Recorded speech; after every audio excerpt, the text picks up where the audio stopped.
जय हिंद दोस्तों। आपका हल एग्जाम में स्वागत है। मैं रविकांत। आज हम आपको यूपी ट्रिपल एस सी के जो प्रीवियस ईयर के क्वेश्चन है उन्हीं का हम जीएस का पोर्शन करा रहे हैं आपको, जिसमें का हमने आपको हिस्ट्री का पोर्शन ख़त्म कर दिया है। हिस्ट्री हमने तीनों पार्ट ख़त्म कर दिया है, ancient history, medieval history and modern history. उसमें हमने हिस्ट्री में आपको 4 लेक्चर हमने लिया है। आज हम आपको पॉलिटी के जितने प्रीवियस ईयर के क्वेश्चन हुए हैं वो आज हम कराएंगे, जो कई एग्जामों में कंडक्ट कराए गए हैं, जैसे कि लेखपाल हो गया, वीडियो हो गया, आरओ हो गया, एआरओ, जूनियर असिस्टेंट।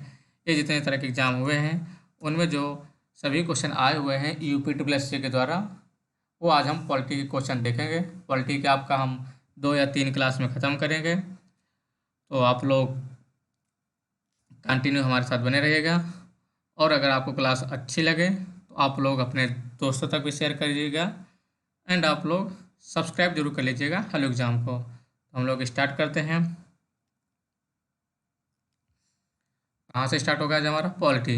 हमने तो हिस्ट्री ख़त्म कर दिया है। हिस्ट्री हमने 3 लेक्चर लिए थे। मॉडर्न के आपके 2 लेक्चर थे, एक लेक्चर एंशिएंट एंड एक मिडीवल का था। देखते हैं हम लोग आज का क्वेश्चन पॉलिटी से। सबसे पहले हम लोग देखेंगे constitutional development and features.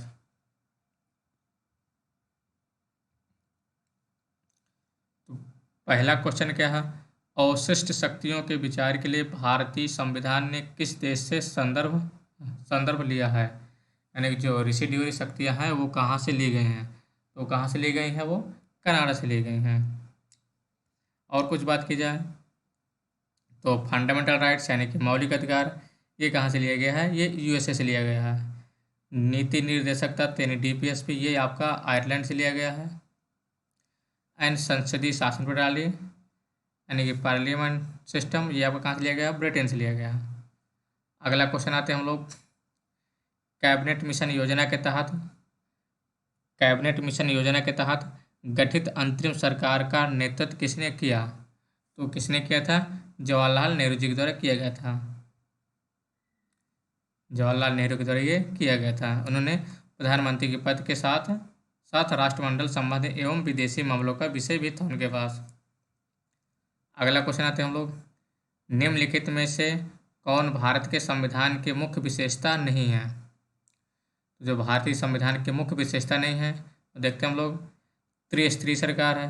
Definitely त्रिस्तरीय सरकार है। आपके एक सेंटर में हो गई, एक स्टेट में हो गई और एक पंचायती राज हो गई, तो क्या हो गया आपका त्रिस्तरीय हो गई। उसके सार्वभौमिक वयस्क मदद क्या रहा है, ये भी डेफिनेट सही है। 18 वर्ष के एवं वाले को सभी को वोट डालने का अधिकार है। राजनीति के निर्देशक सिद्धांत हैं, ये भी सही है। सबसे छोटा लिखित संविधान, ये ऑप्शन आपका गलत है, क्योंकि भारत का सबसे बड़ा लिखित संविधान है। क्या है, भारत का सबसे बड़ा लिखित संविधान है, तो ये ऑप्शन गलत हो जाएगा और सभी ऑप्शन सही हैं। नेक्स्ट क्वेश्चन आते हैं हम लोग निम्नलिखित में से क्या भारतीय संविधान की मुख्य विशेषता नहीं है, यानी कि इनमें से कौन सा भारतीय संविधान की विशेषता नहीं। देखते हैं अर्धसंघीय संरचना, इसे सही दिया हुआ। क्वाजी फेडरल स्ट्रक्चर है। प्रतिबद्ध न्यायतंत्र, ये आपका स्टेटमेंट गलत दिया हुआ है। शक्तियों का वितरण, ये भी दिया हुआ है। Executive, legislative and judiciary power तीनों वितरित किया गया। लिखित संविधान और संविधान की सर्वोच्चता, ये भी स्टेटमेंट सही है। इसमें गलत कौन सा है, बी नंबर सही गलत है। यह स्टेटमेंट आपको क्या हो जाएगा, सही हो जाएगा।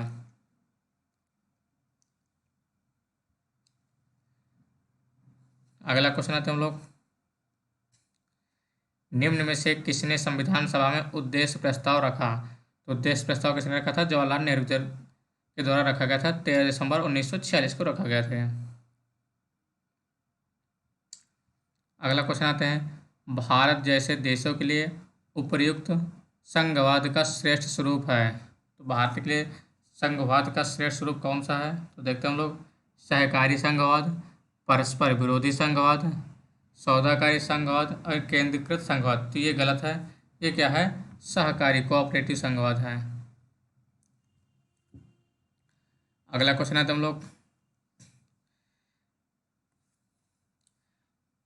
भारत की संविधान सहकारी पर संघीय संविधान है, जबकि केसी बियर की बात की जाए तो केसी बियर ने क्या कहा था, क्वासी फेडरलिस्ट, क्या बोला था, क्वासी फेडरल बोला था, किसने, केसी बियर ने। संविधान सभा का प्रथम अधिवेशन, संविधान सभा का प्रथम अधिवेशन कब हुआ था? तो प्रथम अधिवेशन कब हुआ था? 9 दिसंबर 1946 को हुआ था। और उस टाइम के अस्थायी अध्यक्ष कौन थे? डॉक्टर सच्चिदानंद सिन्हा थे। कौन थे? डॉक्टर सच्चिदानंद सिन्हा थे। ये अस्थायी अध्यक्ष बनाए गए थे। और 11 दिसंबर 1946 को स्थायी संविधान सभा के अध्यक्ष डॉक्टर राजेंद्र प्रसाद जी को चुना गया था।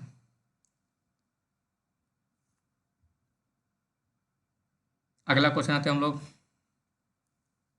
भारतीय संविधान में संघवाद निम्न में से किस देश से लिया गया है? तो संघवाद कहाँ से लिया गया है? तो संघवाद लिया गया है कनाडा से। संघवाद कहाँ से लिया गया है? कनाडा से लिया गया है। और यूएसए से क्या लिया गया? फंडामेंटल राइट लिया गया है। और क्या लिखा है? फ्रीडम ऑफ जुडिशरी यानी न्यायपालिका की स्वतंत्रता, एंड जुडिशियल रिव्यू लिया गया है यानी कि न्यायिक पुनर्विलोकन का सिद्धांत, उपराष्ट्रपति का पद, उच्चतम न्यायालय और उच्च न्यायालय के न्यायाधीश को पद से हटाए जाना, राष्ट्रपति पर महाभियोग, ये सभी कहाँ से लिए गए हैं? यूएसए से लिए गए हैं। मॉन्टफोर्ट सुधार के सबसे महत्वपूर्ण विशेषता थे, तो मॉन्टफोर्ट सुधारों की सबसे बड़ी विशेषता क्या थे? तो वो थी क्या? केंद्र एवं रियासतों के साथ साथ द्वैत शासित रियासतों के मध्य शक्ति का विभाजन किया गया था। तो ये स्टेटमेंट का सही है। मॉन्टेक्सो चेम्सफोर्ड ये कब आया था? 1919 में आया था सुधार। और इसी अधिनियम के तहत क्या किया गया था? अधिनियम के तहत पहली बार केंद्र में द्विसदनीय व्यवस्था स्थापित की गई थी।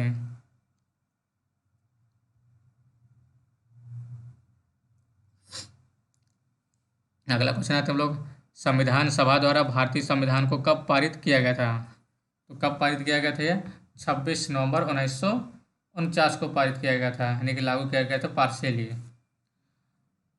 और 26 जनवरी 1950 को फुली लागू कर दिया गया था। 1946 की अंतिम सरकार में कार्यकारी परिषद के उपाध्यक्ष कौन थे? तो कार्यकारी परिषद के उपाध्यक्ष कौन थे? पंडित जवाहरलाल नेहरू जी थे। जो अंतिम सरकार का गठन हुआ था कब हुआ था? 2 सितंबर 1946 को किया गया था। और उस टाइम के प्रधानमंत्री और कार्यकारी परिषद के उपाध्यक्ष कौन थे? पंडित जवाहरलाल नेहरू जी थे।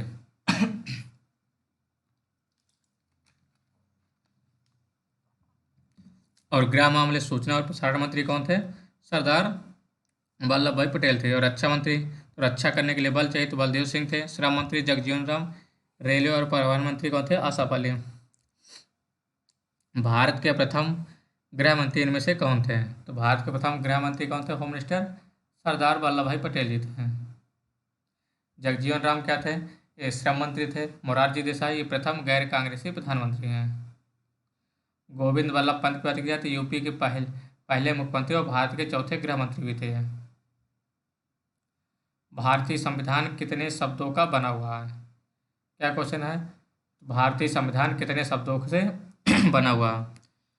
तो इसमें जो ऑप्शन दिए हुए हैं वो सभी गलत दिए हुए हैं, जो कि लगभग कितने? 1,17,369 शब्दों से बना हुआ है, जो कि अगर मोस्ट अप्रोप्रिएट माना जाए तो ये आपका डी नंबर सही हो जाएगा। अगला क्वेश्चन आते हैं, भारत का संविधान लिखा गया था, तो भारत का संविधान कितने लिखा गया था? 2 वर्ष 3 माह 18 दिन में लिखा गया था। ऑप्शन आपका कौन सा हो जाएगा? पहले सही हो जाएगा।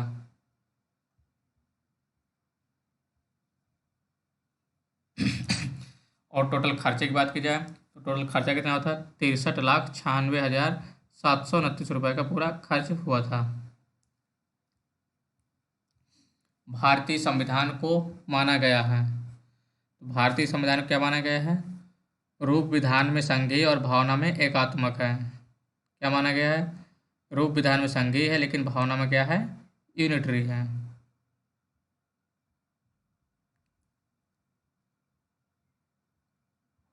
अगर प्रोफेसर केसी बियर की बात की जाए तो उन्होंने क्या कहा था? भारतीय संविधान क्वासी फेडरल संविधान, यानी कि भारतीय संविधान क्या है? अर्ध संघीय संविधान है। और डॉक्टर जेनिंग्स के अनुसार क्या है? भारतीय संविधान एक ऐसा संघ है जिसमें केंद्रीकरण की सशक्त प्रवृत्ति है। अगला क्वेश्चन आता है, इनमें से कौन सा भारतीय संविधान की एक महत्वपूर्ण विशेषता नहीं है? यह एक लिखित संविधान, पहला स्टेटमेंट सही है। यह अनुनय यानी इसे संशोधित किया जा सकता है, ये भी सही है। यह एकल यानी क्योंकि केंद्र में अधिक शक्ति है लेकिन यह संघीय भी है, ये भी स्टेटमेंट सही है। इसे राज्य के राज्यपाल से संशोधित किया जा सकता है, ये गलत है क्योंकि राज्यपाल संशोधन नहीं कर सकता, पार्लियामेंट के द्वारा किया जाता है। निम्नलिखित में किसने पहले 1935 संविधान सभा का सुझाव प्रस्तावित किया था? तो किसने किया था? एम एन राव ने किया था। संविधान सभा का प्रस्ताव किसने किया था? एम एन राव के द्वारा किया गया था 1935 में।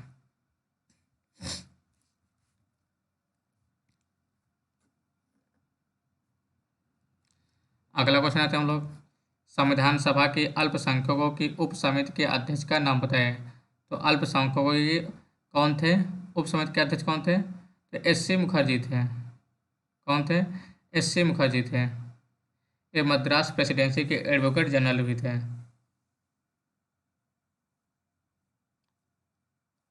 और बात की जाए, आलादी कृष्णा स्वामी अय्यर संविधान का मसौदा तैयार करने वाले समिति के 7 सदस्यों में एक थे, यानी कि किस में से थे? ये ड्राफ्टिंग कमेटी से थे।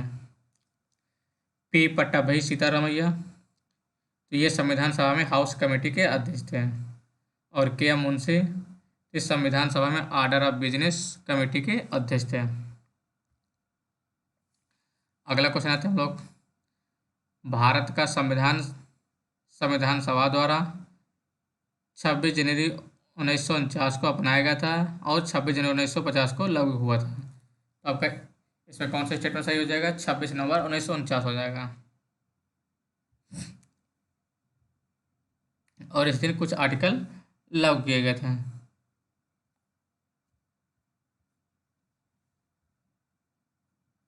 भारतीय संविधान सभा में कुल कितने महिला सदस्य थे? तो भारतीय कितने थे टोटल महिला सदस्य थे संविधान सभा के टाइम पर? तो टोटल 15 महिलाएं थे।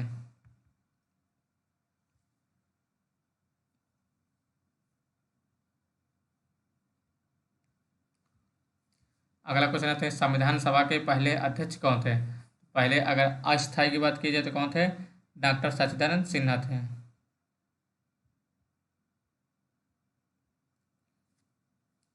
ड्राफ्टिंग कमेटी का चेयरमैन कौन था? तो ड्राफ्टिंग कमेटी के चेयरमैन कौन थे? अंबेडकर जी थे। कौन थे? अंबेडकर जी थे। और 29 अगस्त 1947 को एक संकल्प पारित करके प्रारूप समिति का गठन किया गया था, जिसके अध्यक्ष doctor B are Ambedkar ji थे। और इसमें सदस्य भी थे, 6 और सदस्य थे। 6 सदस्य कौन कौन थे? एन गोपाल स्वामी अयंगर थे, आलादी कृष्ण स्वामी अय्यर थे, डॉक्टर के एम मुंशी थे और सैयद मोहम्मद सादुल्ला थे। एन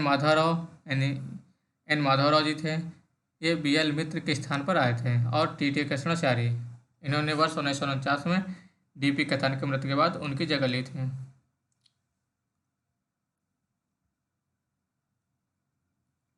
राजनीतिक प्रजातंत्र का तात्पर्य उस जीवन विधा से है जो जीवन में सैद्धांतिक रूप से उदारता, समानता और भ्रातृत्व को स्वीकारता है। यह किसका कथन है?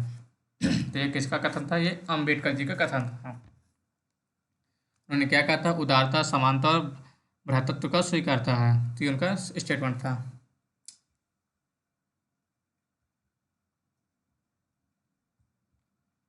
अगला क्वेश्चन आते हैं हम लोग, अब हम लोग आ जाते हैं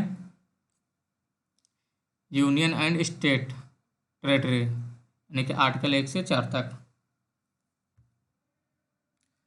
निम्नलिखित में से किस अधिनियम द्वारा बर्मा को भारत से अलग किया गया था? तो भारत से बर्मा को अलग किया गया था भारत सरकार अधिनियम 1935 के तहत। इसको क्या कर दिया गया था? बर्मा को भारत से अलग कर दिया गया था।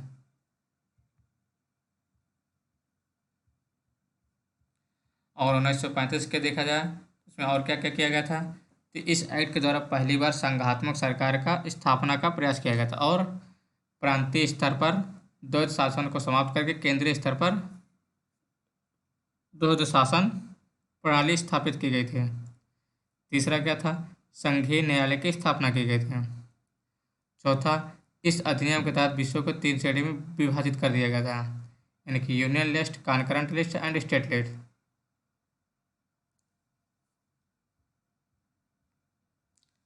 अगला क्वेश्चन आता है हम लोग, भारतीय संविधान का कौन सा अनुच्छेद कहता है कि भारत राज्य का एक संघ होगा? ये आपका आर्टिकल 1 है। कौन सा है? आर्टिकल 1 है। क्या कहता है? भारत राज्यों का एक संघ होगा। ये आर्टिकल 1 कहता है। आर्टिकल 2 की बात की जाए तो नए राज्यों का प्रवेश या स्थापना है। आर्टिकल 3 नए राज्यों का निर्माण, वर्तमान राज्यों के क्षेत्र, सीमाओं या नामों में परिवर्तन। यानी कि आर्टिकल 2 क्या है? जो अगर कोई बाहरी आते हैं उन स्टेट को मिलाना, तब आर्टिकल 2 का संशोधन किया जाएगा। सिंपल मेजोरिटी से। आर्टिकल 4 क्या कह रहा है? पहले और चौथी अनुसूची के संशोधन तथा अनुपूरक, अनुषांगिक और पारिमाणिक विषयों का उपबंध करने के लिए अनुच्छेद 2 और 3 अधीन बनाई गई है।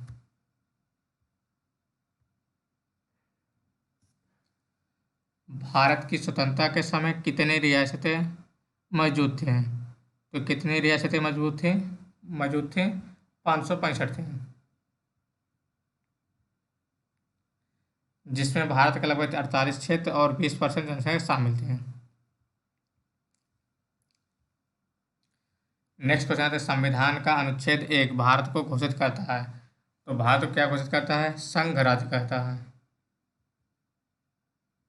Union of state.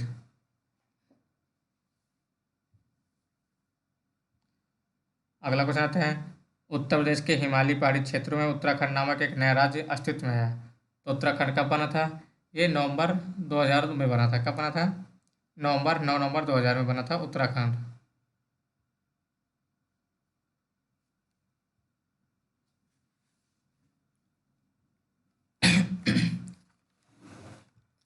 अगला क्वेश्चन आते हैं हम लोग, भाषा के आधार पर राज्यों का पुनर्गठन किस वर्ष किया गया था?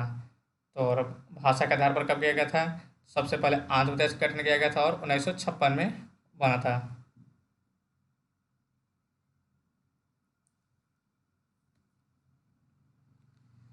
त्रिपुरा को भारत का पूर्ण राज्य का दर्जा कब दिया गया था? किसका पूछ रहा? त्रिपुरा को 1972 में पूर्ण राज्य का दर्जा दे दिया गया था। और त्रिपुरा एक नॉर्थ ईस्ट स्टेट है और देश का तीसरा सबसे छोटा राज्य है। और इसको क्या किया था? 1963 में यूटी घोषित किया गया था, यानी कि यूनियन टेरिटरी। नेक्स्ट क्वेश्चन आते हैं, इनमें से कौन सा कारक नहीं जो भारतीय संविधान के निर्माण में योगदान देता है? तो कौन सा कारक नहीं जो भारतीय संविधान में निर्माण में योगदान देता है? ऐसा कौन सा कारक नहीं है? ब्रिटेन में संसदीय लोकतंत्र, ये है इसका योगदान। रूस से समाजवादी क्रांति, ये भी है। अमेरिका में अधिकारों का विधेयक, ये भी है। लेकिन इंडस्ट्रियल रिवोल्यूशन नहीं है इसमें।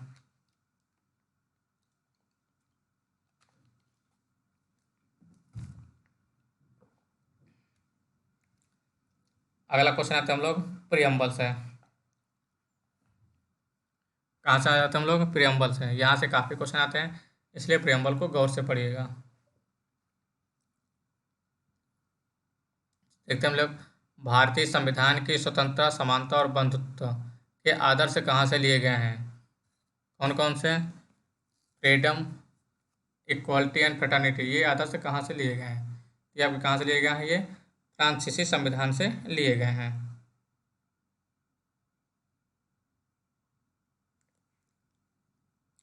स्वतंत्रता, समानता और बंधुत्व ये आदर्श कहाँ से लिए गए हैं? सभी फ्रांस से लिए गए हैं। अगला क्वेश्चन आते हैं हम लोग, भारत के संविधान की प्रस्तावना को कहा जाता है।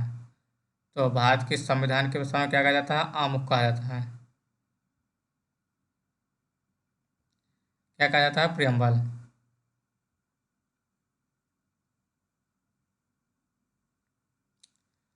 अगला क्वेश्चन आता है हम लोग, भारतीय संविधान की प्रस्तावना का मूल उद्देश्य क्या सुरक्षित करना है? तो जब भारत के संविधान की प्रस्तावना, उसका क्या मेन उद्देश्य है? व्यक्ति की गरिमा तथा राष्ट्र की एकता या अखंडता ये व्यक्त करना है। ये स्टेटमेंट क्या हो जाएगा? सही है।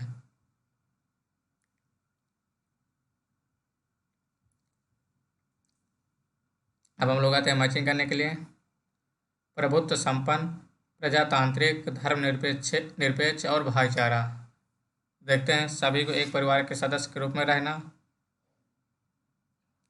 लोगों को बाह्य एवं आंतरिक मामलों में निर्णय लेने का सर्वोच्च अधिकार है, लोगों को समान राजनीतिक अधिकार प्राप्त है, नागरिकों को किसी भी धर्म के अपनाने को पूर्ण स्वतंत्रता है। तो क्या हो जाएगा, प्रभुत्व संपन्न का मतलब क्या हो गया, यानी कि लोगों को बाह्य एवं आंतरिक मामले में निर्णय लेने के सर्वोच्च अधिकार, यानी कि आपका क्या हो जाएगा, बी नंबर हो जाएगा। यानी कि इंडिया सॉवरेन कंट्री है। सॉवरेन क्या होता है कि आप कहीं भी इंटरनली और एक्सटर्नली निर्णय लेने के लिए सक्षम हैं। धर्मनिरपेक्ष, इसका मतलब क्या होता है, नागरिकों को किसी भी धर्म को मानने की पूर्णतः स्वतंत्रता होती है। 1 का बी, 3 का डी, किसमें देखते हैं, तो आपका सी नंबर ऑप्शन सही हो जाएगा।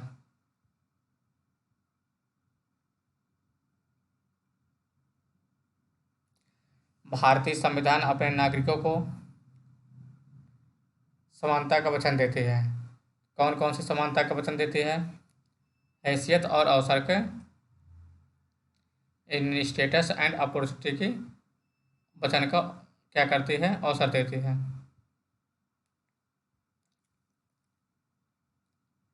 अगला क्वेश्चन आते हैं, निम्नलिखित में से किसको संविधान की आत्मा के रूप में माना जाता है।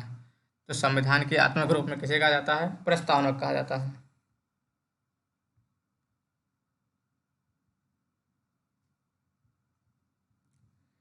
नेक्स्ट क्वेश्चन देते हैं हम लोग, मौलिक अधिकार यानी कि फंडामेंटल राइट्स है। यहाँ से मोस्ट इंपॉर्टेंट क्वेश्चन है, आते हैं किसी भी एग्जाम में हो, आईएएस से लेकर बिल्कुल छोटे छोटे एग्जाम में फंडामेंटल राइट से आपको क्वेश्चन देखने को ही मिलेगा, और ज़्यादा है भी नहीं, तो इसलिए इसको आप पढ़ लीजिएगा अगर एग्जाम देना है, अदरवाइज स्किप कर दीजिएगा।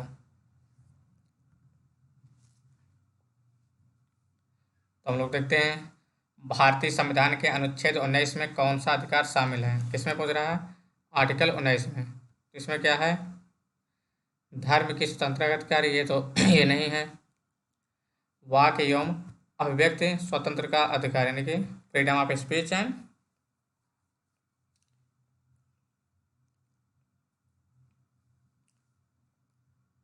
तो अनुच्छेद 19 में क्या क्या दिया है, वाक और अभिव्यक्ति की स्वतंत्रता है, freedom of press and speech. अगर देखें मौलिक अधिकार, तो 14 से 18 में क्या है, समानता का अधिकार दिया है, यानी कि इक्वलिटी का दिया है। 19 से 22 में क्या दिया है, स्वतंत्रता का अधिकार दिया है, freedom of speech and expression. 23 से 24 में क्या है, शोषण के विरुद्ध अधिकार है। 25 से 28 में क्या है, धर्म की स्वतंत्रता का अधिकार है। 29 में 30 में क्या है, सांस्कृतिक एवं शिक्षा संबंधी अधिकार है। 32 में क्या है, कॉन्स्टिट्यूशनल रेमेडीज हैं, यानी कि संवैधानिक उपचारों का अधिकार दिया हुआ है। अगला क्वेश्चन आते हैं हम लोग, निम्नलिखित में से कौन सा अनुच्छेद अल्पसंख्यकों के हितों का संरक्षण के लिए है। तो अल्पसंख्यकों के हितों के संरक्षण के लिए कौन कौन सा इसमें आर्टिकल है, तो आर्टिकल ये 29 है। कौन सा आर्टिकल, 29 है ये।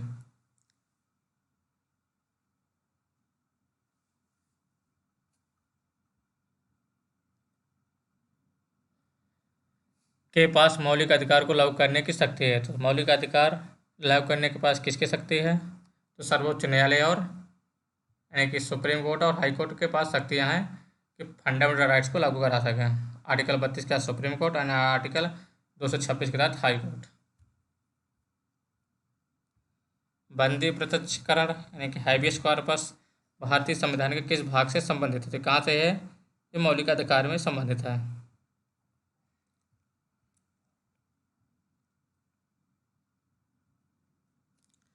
और टोटल सुप्रीम कोर्ट 5 तरह के रिट जारी कर सकता है। कितने टाइप के, 5 टाइप के। इसमें आपका कौन कौन सा है, बंदी प्रत्यक्षीकरण है, परमादेश, प्रतिषेध, उत्प्रेषण एवं अधिकार परीक्षा, ये 5 रिट जारी कर सकता है। भारतीय संविधान में मौलिक अधिकार की अवधारणा का स्रोत क्या है, तो क्या है ये, यूएसए है।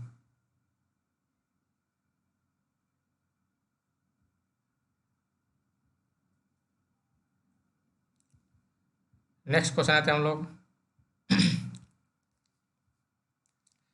शिक्षा का अधिकार एक मौलिक अधिकार है जो कि संबंधित है। तो आर्टिकल 21 का में दिया हुआ है, किसमें? आर्टिकल 21 आ में दिया हुआ है, शिक्षा का अधिकार मौलिक अधिकार है। यह प्रावधान कब ऐड किया गया है? ये 86वें संविधान संशोधन अधिनियम 2002 के तहत इसको ऐड किया गया था। अगला क्वेश्चन आता है, सर्व शिक्षा अभियान का उद्देश्य किस आयु समूह के बच्चों को शिक्षा में प्रोत्साहित करना है? तो किस आयु के बच्चे थे? 6 से 14 वर्ष के बच्चे।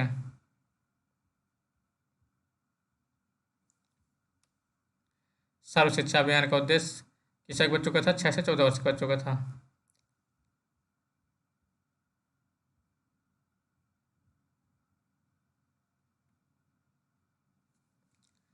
कौन सा मौलिक अधिकार अल्पसंख्यकों के हितों का संरक्षण की बात करता है? तो इसमें कौन सा मौलिक अधिकार है जो अल्पसंख्यकों के हितों का संरक्षण करता है? ये सांस्कृतिक एवं कल्चरल यानी कि कल्चरल एंड एजुकेशन अधिकार ये संरक्षित करता है, सांस्कृतिक एवं शैक्षिक अधिकार।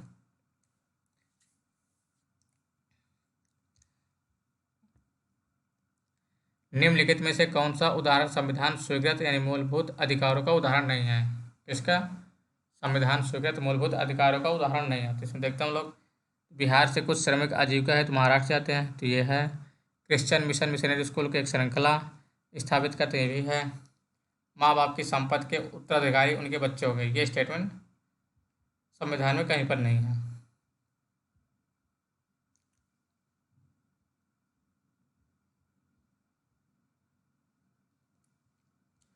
अगला क्वेश्चन आते हैं हम लोग, मौलिक अधिकारों को लागू करने के लिए संविधान ने किस विशेष उत्तरदायित्व सौंपा है, यानी किसे विशेष उत्तरदायित्व सौंपा है? तो मौलिक अधिकारों को लागू करने के लिए कौन करा सकता है, यानी सुप्रीम कोर्ट या हाई कोर्ट लागू करा सकते हैं। तो आपका ए नंबर ऑप्शन सही हो जाएगा।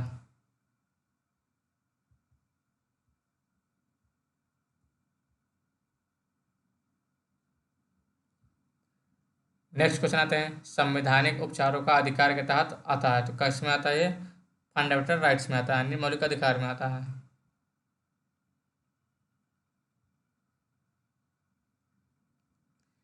नेक्स्ट क्वेश्चन आते हैं हम लोग, अगर अधिकार के बाद कौन कौन से रिट जारी कर सकते हैं सुप्रीम कोर्ट या हाई कोर्ट? तो हाइबियस कॉर्पस है, मैंडेमस है, कोई वारंटो है, एंड प्रोहिबिशन है, एंड सर्टेरियो है। अगला क्वेश्चन आते हैं, भारतीय संविधान का निम्नलिखित में से कौन सा अनुच्छेद विधिक समता यानी कानून के सामने समानता से संबंधित है? तो किसमें दिया है? Equality before law and equal protection of law. तो आर्टिकल ये 14 में दिया हुआ है।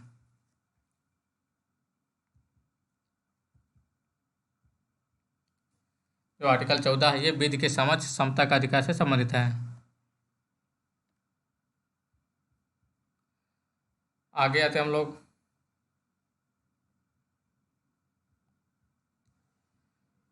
फंडामेंटल ड्यूटीज से। तो निम्नलिखित में से कौन सा मौलिक कर्तव्य है? ये सभी यानी सार्वजनिक संपत्ति की सुरक्षा करना, वैज्ञानिक दृष्टिकोण और मानवता विकसित करना, भारत की संप्रभुता अखंडता और एकता की रक्षा करना। तो इसमें तीनों स्टेटमेंट सही है। तो क्या पूछा? फंडामेंटल ड्यूटीज से पूछ रहा क्वेश्चन।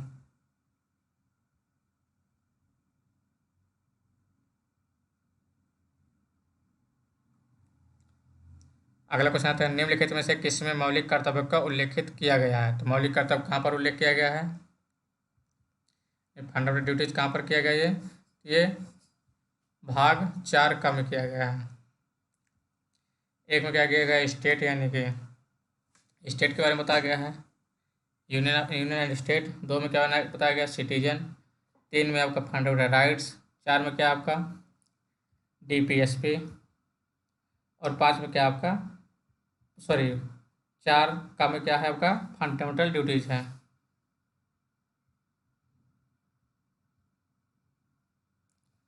नेक्स्ट क्वेश्चन आते हैं हम लोग, 42वें संविधान संशोधन के माध्यम से भारतीय संविधान में कितने मौलिक कर्तव्य सम्मिलित किए गए थे? तो टोटल कितने किए गए थे? प्रस्ताव 11 दिए गए थे, लेकिन सम्मिलित कितने किए गए थे? 10 किए गए थे। इसके अध्यक्षता किसने की थी इस कमेटी का? स्वर्ण सिंह कमेटी के तहत ये सभी फंड ड्यूटी कलेक्ट किए गए थे।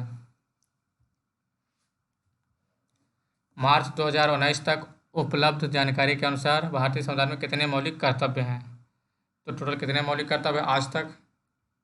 आज तक टोटल मौलिक कर्तव्य कितने हैं?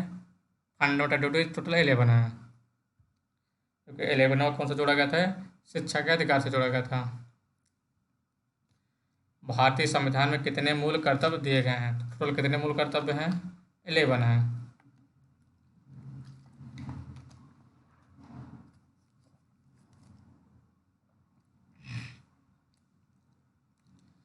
इंश्योरेंसिंग कमेटी के अनुशंसा पर 42वें संविधान संशोधन किए गए थे, कब? 1976 में। और 5 का जोड़ा गया था कहाँ पर? 4 का एंड भाग 4 का एंड आर्टिकल 51 का जोड़ा गया था।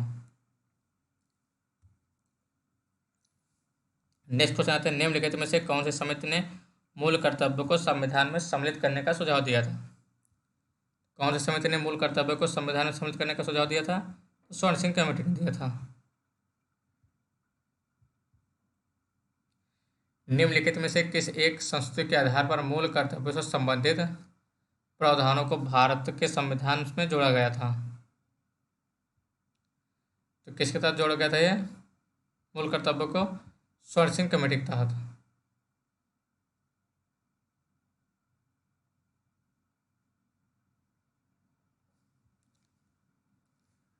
नेक्स्ट क्वेश्चन आते हैं हम लोग, भारतीय संविधान के अंतर्गत निम्नलिखित में से कौन सा एक मौलिक कर्तव्य नहीं है? तो देखना, फंडामेंटल ड्यूटीज कौन नहीं है? सबसे पहले वाला नहीं है, लोकसभा चुनाव में वोट डालना। वोट डालने का अधिकार किसी भी उसमें नहीं दिया गया है। नेक्स्ट आते हैं हम लोग, मौलिक कर्तव्यों से संबंधित अनुच्छेद 51A को संविधान में किसके द्वारा शामिल किया गया था? तो किसके द्वारा शामिल किए गए थे? 42वें संविधान संशोधन द्वारा 1976 में शामिल किए गए थे। स्टार्ट में 10 फंडामेंटल ड्यूटीज थे, लेकिन बाद में एक और ऐड किया गया था 2002 में। कब ऐड किया गया था? 86वें संविधान संशोधन के तहत 2002 में ऐड किया गया था। टोटल आज के टाइम में 11 फंडामेंटल ड्यूटीज हैं।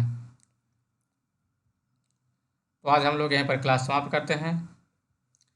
अगर आपको क्लास अच्छी लगी हो तो आप लोग हेलो एग्जाम को लाइक करेंगे, सब्सक्राइब करेंगे एंड आप अपने दोस्तों तक भी इसको शेयर करेंगे। धन्यवाद दोस्तों।